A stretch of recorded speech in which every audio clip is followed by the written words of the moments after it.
We're in an underground cave. All right, there's a bit of a drop off right here, so watch out for that. I'm videotaping it. If you could just stop right about there.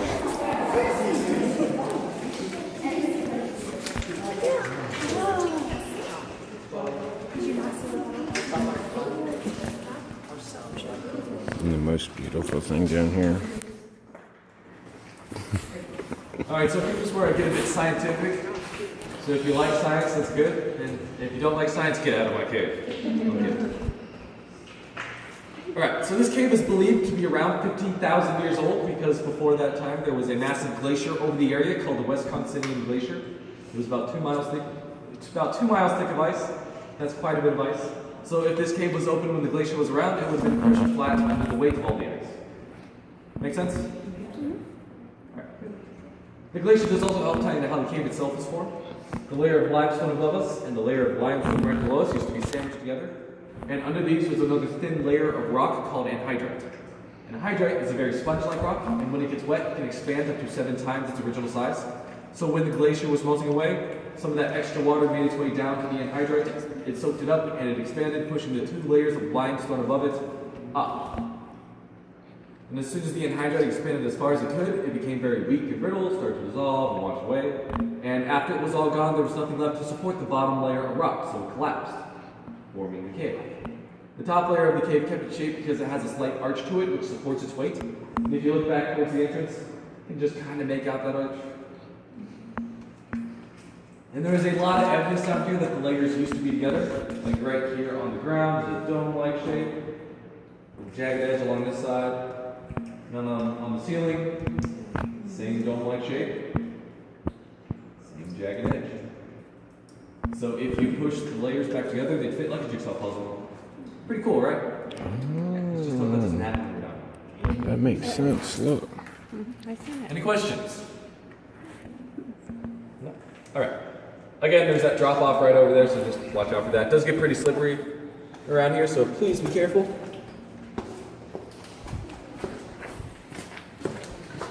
And there's a puddle right here. Oh, that's pretty wicked. Look down in there. It's all water. Wish there was something swimming down in there. That is a lake. Wicked. Oh, I'm sorry.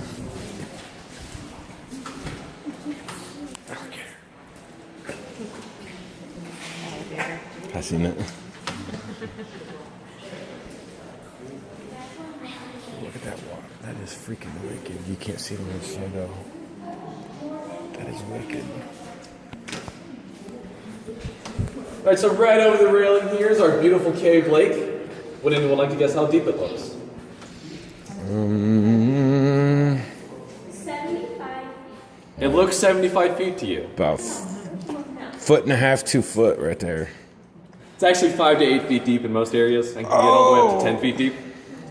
It looks shallow because the water is very clear and acts as a big magnifying lens, making the bottom look a lot closer than it really is. The reason the water is so clear is because all the water in the cave lake is actually the same as Lake Erie water.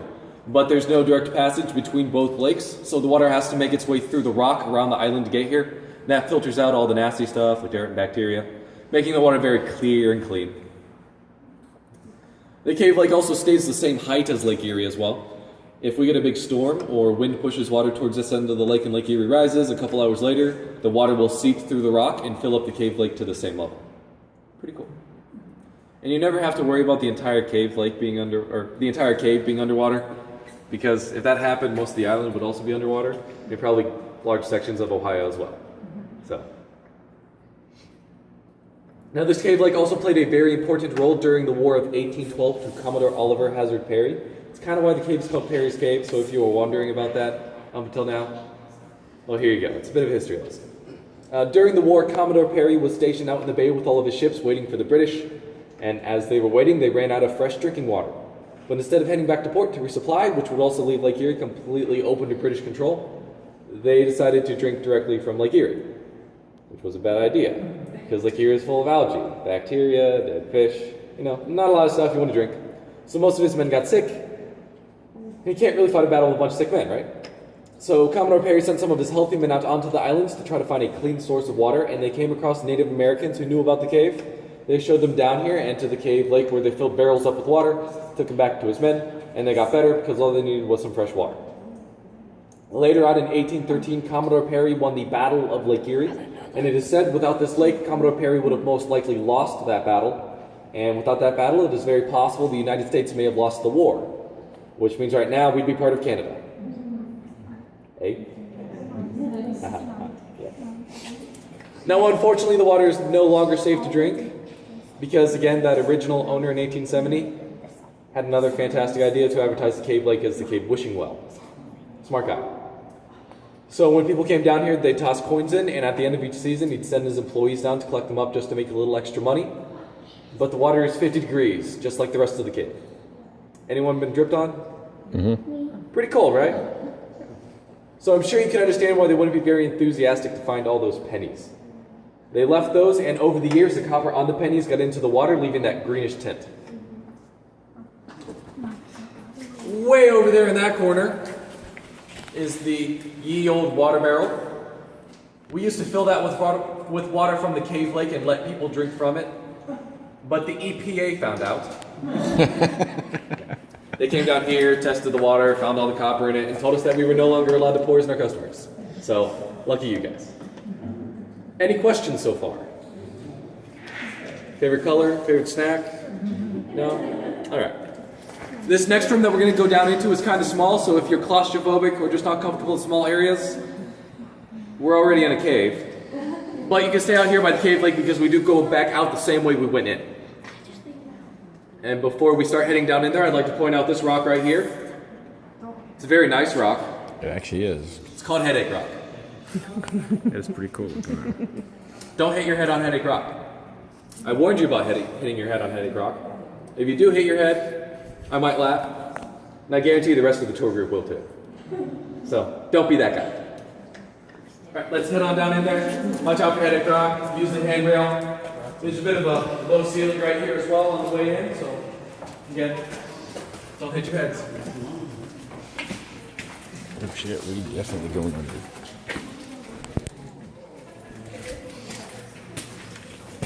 You can move all the way back over to there. Yeah. I don't see no sea urchins. Oh yeah, you're right. I can sit here. Oh, that's... What is? That. Oh shit, I'm sorry. That doesn't even look... It's so clear it doesn't even look like water. Lots of space all around here. We're going to be corrected here more than we were upstairs by the staircase. Keep moving out into the room. There's lots of space all over the place. Over here, too. Looking for something swimming in the water. Did anyone say that? Okay. So this room Can't that we even just really entered is see called it, but it's Parents' water. bedroom. No one Yeah, has you something see here, but it's splash. kind of small and cozy like a bedroom, so that's why we call it that. Anyone feel cozy? Imagine 40 people. This is why this is a nice group, because it's small enough to get in here, not too big to everyone being in the way of other people. Anyway, the rock above you guys may look a little familiar. It's actually the same. What? It's the same layer of limestone as the floor of the larger room. When the two layers of limestone that form the cave were separating, the rock above us got wedged up against this rock right here, and then it formed this little room. Cool, right? It's not the real reason we're in here. I just like to talk about that. One of the real reasons is way back on the edge of the cave, under the water. There's a bit of a dark spot. You see that right there? That is what we call the subaquatic entrance.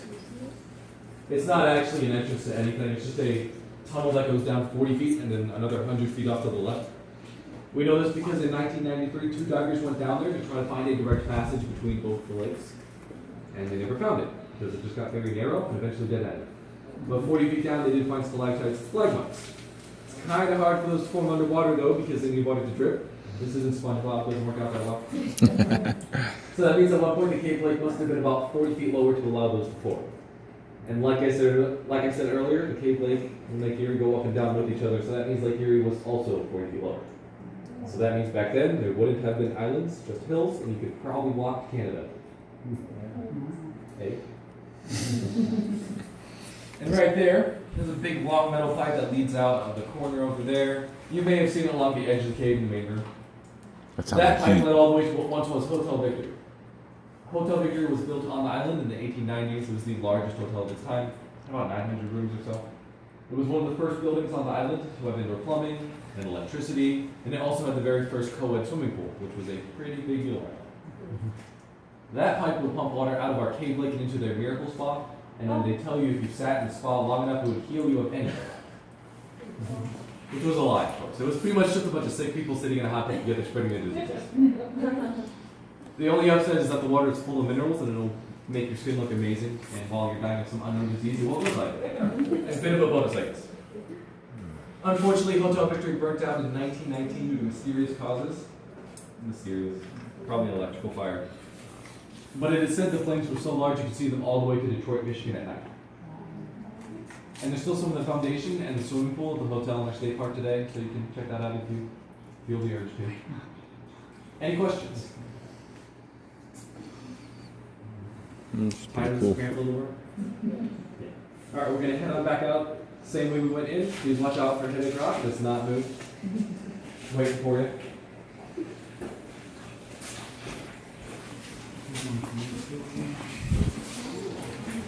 What's the name of this place again?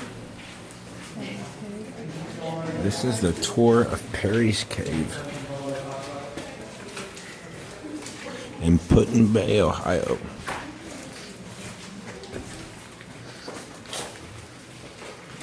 And you can see the other cave from here. Look. It's a hole.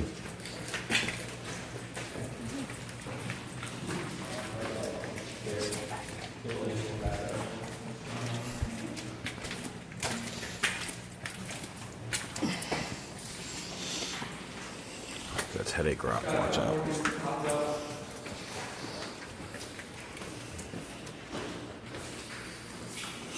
And his joke, US of A.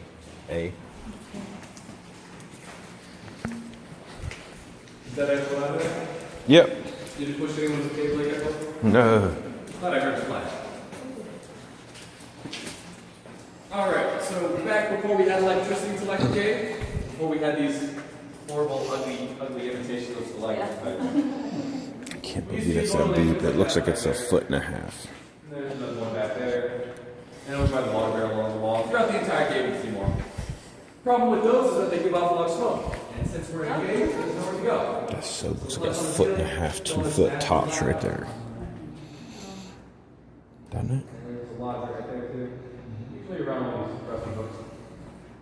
We could clean it up and would cause a lot more damage to the cave than it would help, because in many places where all that black gunk is, there are stalactites. Tiny little. We clean it up, they'd be destroyed. And we don't want to do that. So all it can really do is just allow the natural processes of the cave to take care of it, and it should take around 800 years.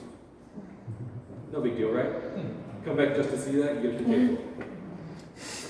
And then right on the ceiling here is our cave owl, with one big eye there, another big eye there, and the beak. Just further proof that we tour guides are going crazy down here. There's a lot of lame jokes that go with the owl, but you know, who cares?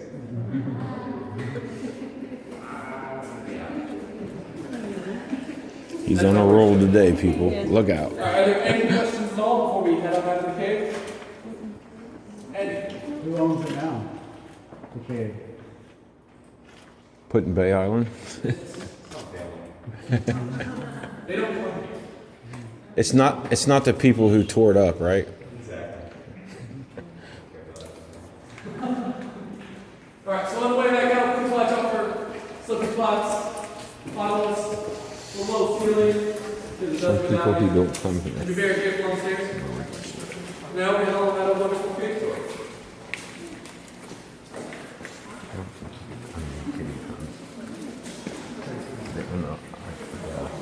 My land above it.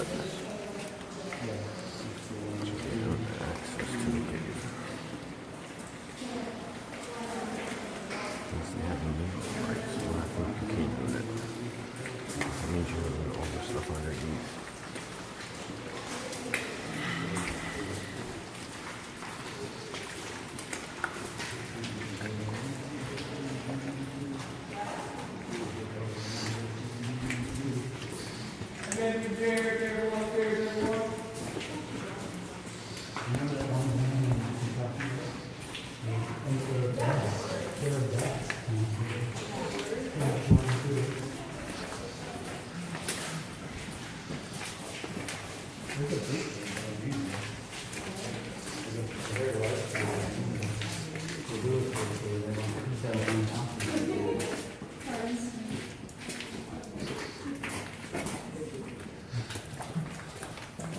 This concludes the tour.